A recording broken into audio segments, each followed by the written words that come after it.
जो इद्दत केस का फैसला आया है, ये भी सियासी फैसला है, ये भी मेरिट पे कम है और सियासी फैसला ज़्यादा है और दबाव का शिकार है और अंडर प्रेशर ये डिसीजन आया है। वरना ये 2 लाइनें जो हैं उस दिन भी बोली जा सकती थीं और परसों भी बोली जा सकती थीं। अगर अपील खारिज करनी होती तो परसों का कर देते और एक्सेप्ट करनी होती भी परसों कर देते। तो इस 3 दिनों में कुछ पस पर्दा कुछ सीन हुआ और एक ऑप्शन ये था कि इमरान खान साहब को गिरफ्तार कर लिया जाए किसी और मुकदमे में। मेरा ख़्याल है वो भी काम नहीं आगे बढ़ सका और ये सारी चीज़ें जो है वो अपसेट हो गई। तो अब फिर यही हुआ कि इसी केस को लिंगर ऑन किया जाए और अभी 20 दिन और ज़रा देखते हैं, 20 दिन बाद देखते हैं। इस दौरान कोई बात नहीं बनी। इमरान खान साहब से मुलाकातें यकीनन हुई होंगी, पैगामात वगैरह गए होंगे पैगामात, लेकिन इमरान खान साहब नहीं माने। तो नंबर 1 तो इसलिए जी इमरान खान साहब की रिहाई से इनकी टाँगें वाक़ईतन काँप रही थीं और इसलिए टाँगें काँप रही थीं कि अगर ये ऑर्डर आ गया तो उसके बाद फिर सँभालेगा कौन? तो वो एक मैं आपको बता देता हूँ कि इन्होंने ये पंगा तो ले लिया है। बेबुनियाद सज़ाएँ सुना के झूठे मुकदमात कायम करके एक पंगा लिया है इमरान खान साहब से। अब पंगा इनको महँगा पड़ गया है और अच्छा खासा महँगा पड़ गया। और इतना महँगा पड़ गया कि अब ये सोचते हैं कि इमरान खान को छोड़ेंगे तो हमारे साथ होगा क्या? और वो मुझे एक याद आ गया छोटा-सा वाक़या है। वो एक पहलवान था, बड़ा तगड़ा पहलवान था और उसको गिरा लिया एक बहुत पतले-दुबले पहलवान ने। उसने गिरा दिया और गिरा के वो उसके ऊपर बैठा है और कभी हँसता है, कभी रोता है। तो वो कहते हैं कि जी पूछने वाले ने पूछा, "भई आप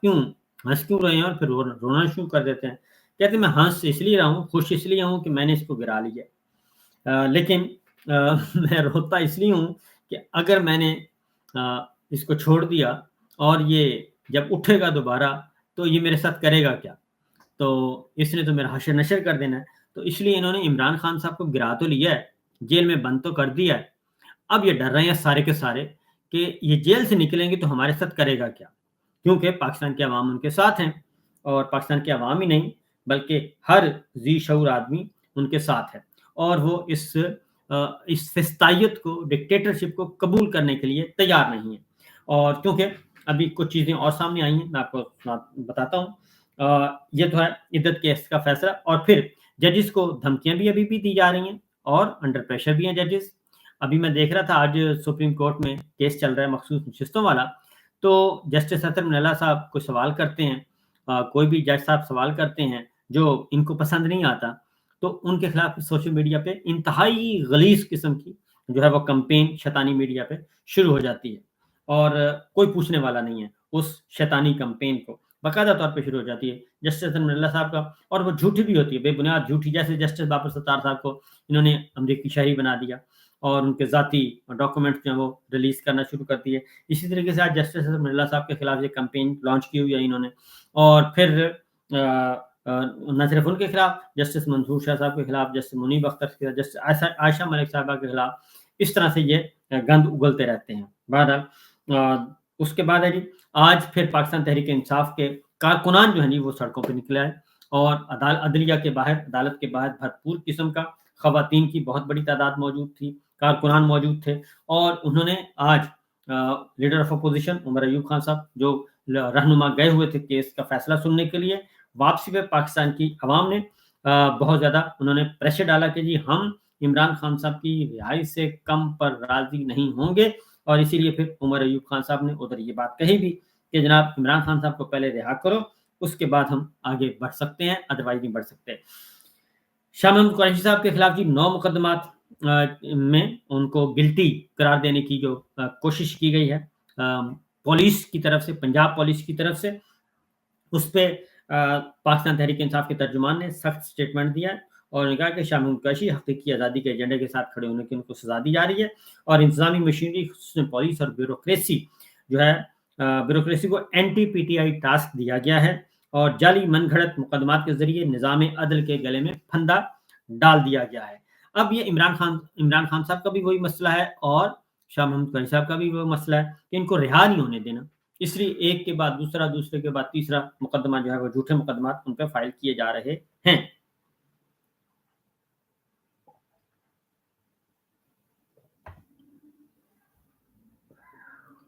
تو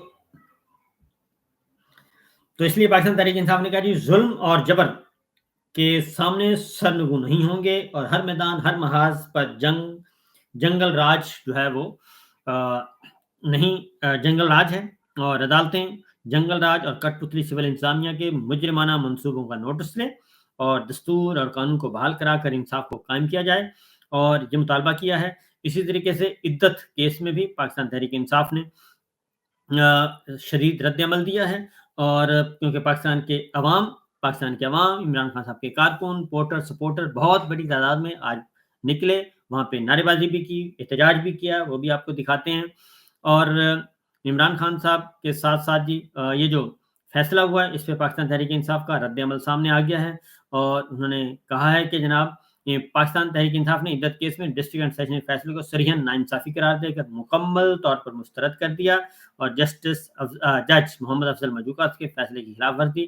خلاف فوری طور پر ہائی کورٹ سے رجوع کرنے کا اعلان کیا۔ میرا خیال ہے اس کی ضرورت نہیں ہے رجوع کرنے کی، کیونکہ 15 دنوں میں ویسے ہی فیصلہ آ جائے گا۔ پاکستان مکمل طور پر فسائیت کی زد میں ہے اور ہمارا نظام عدل ریاستی بدماشوں کے رحم و کرم پر ہے۔ بانی عمران خان اور ان کے اہلیہ کے خلاف بے بنیاد، من گھڑت، جعلی اور بےہودہ مقدمے کے حرف سے ناانصافی اور انتقام جھلک رہی ہے،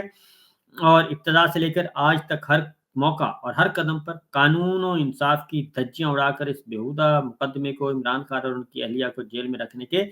ایک جواز کے طور پر استعمال کیا جا رہا ہے، یہ پاکستان تحریک انصاف کا کہنا ہے۔ اور انہوں نے یہ بھی کہا ہے کہ نقاب پوش اور منصوبہ سازوں کے اشاروں پر ناچتے درخواست گزار اور پروسیکیوشن کے بھونڈے حربوں اور ہتھ کنڈوں کے بعد ٹرائل کورٹ اور موجودہ عدالت خود کو انصاف کی محافظ ثابت کرنے میں ناکام رہی ہے۔ توشخانہ اور سائفر مقدمات کے انجام تک پہنچ جانے کے بعد بزدل ریاستی منصوبہ سازوں کے پاس انصاف کے ننگے قتل کے ذریعے عمران خان اور ان کی اہلیہ کو قائم رکھنے کے سوا بظاہر کوئی جواز موجود نہیں ہے۔ جنگل راج سے آزادی کے لیے ہاتھ پاؤں مارنے والی عدلیہ سے امید ہے کہ وہ بدترین سیاسی انتقام کا نشانہ بنائے جانے والے ملک کے مقبول ترین قائد اور ان کی عفت مآب اہلیہ بشرا بی بی کے بنیادی حقوق کو بھی تحفظ فراہم کیا جائے گا۔ تحریک انصاف فوری طور پر اس فیصلے کے خلاف ہائی کورٹ سے رجوع کرے گی اور عمران خان اور ان کی اہلیہ کو فی الفور رہا کیا جائے گا، اور ہر قدم پہ اس کا کیا جائے گا جی۔ تو یہ صورتحال اس وقت چل رہی ہے، یہ ہے پاکستان تحریک انصاف کے اندر کے حالات و واقعات جو کہ انہوں نے آج بتا دیے، اور یہ فیصلہ بھی یکسر مسترد کر دیا ہے۔ اور امریکہ میں جی امریکہ کی طرف سے جو کہا گیا ہے وہ سب کو مصیبت پڑی ہوئی ہے، اور امریکہ کی مبینہ انتخابی بے ضابطگی تحقیقات کے مطالبے پر پاکستان کا قرارداد لانے کا اعلان۔ قومی اسمبلی میں آج اسحاق ڈار صاحب نے، جو کہ وزیر خزانہ کم وزیر خارجہ اور وزیر خارجہ کم وزیر خزانہ ہیں اور ڈپٹی پرائم منسٹر بھی ہیں اور سمدھی بھی ہیں، انہوں نے سخت نوٹس لیا ہے امریکہ کی قرارداد کا، سخت نوٹس لیا ہے، اور سخت نوٹس لیتے ہوئے انہوں نے کہا ہے کہ یہ قرارداد پیش کی جائے گی، کچھ چیزیں بہت حساس ہیں جن میں تاخیر نہیں ہو سکتی، اور قومی اسمبلی میں قرارداد پیش کرنے کے لیے مسودہ تیار کر لیا ہے، اور قرارداد کا مسودہ اپوزیشن کے ساتھ بھی شیئر کریں گے۔ ہمارے اندرونی معاملات میں مداخلت کی کسی کو اجازت نہیں، ہم بھی یہاں بیٹھ کر دوسرے ملکوں کے بارے میں بہت کچھ کہہ سکتے ہیں۔ تو سوال یہ پیدا ہوتا ہے جناب کہ ایسے کام ہی نہ کیے جائیں کہ جس کی وجہ سے انگلیاں اٹھانے کا موقع ملے کسی کو۔ آپ ہیں امریکہ کے محتاج ہیں، IMF کے محتاج، ورلڈ بینک کے محتاج، قرضوں کی معیشت اور رجیم چینج آپریشن ہوا ہے، سائفر کے نتیجے میں ہوا ہے، اس میں کوئی شبہ نہیں۔ عمران خان صاحب نے کوئی غداری نہیں کی، نہ وزیر خارجہ صاحب نے کی، عدالتیں اس کو مان چکی ہیں، لہٰذا اب اس کا کوئی فائدہ نہیں ہے۔ آپ امریکہ کو کیا کسی بھی ملک کے بارے میں کچھ نہیں کہہ سکتے۔ سب سے پہلے تو انڈیا کے خلاف آپ اسٹیٹمنٹ دیں جو یہ کہتا ہے کہ میں پاکستان کے اندر ہم ٹارگٹ کلنگ کر رہے ہیں، تو جو ٹارگٹ کلنگ کر رہے ہیں سب سے پہلے تو ان کو جواب دیا جائے تو میرا خیال ہے زیادہ بہتر ہوگا۔ امریکہ تو بہت دور کی بات ہے۔ پاکستانی امریکی وان نمائندگان میں منظور قرارداد کو نوٹ کیا ہے، یہ ڈار صاحب کہہ رہے ہیں، لیکن قرارداد کی منظوری کا وقت اور سیاق و سباق پاکستان اور امریکہ کے دو طرفہ تعلقات کے مثبت پہلوؤں سے مطابقت نہیں رکھتا، اور لہٰذا جی انہوں نے کہا کہ یہ درست نہیں ہے، افسوس کا اظہار فرمایا ہے، اس کے علاوہ تو اور کچھ نہیں کیا۔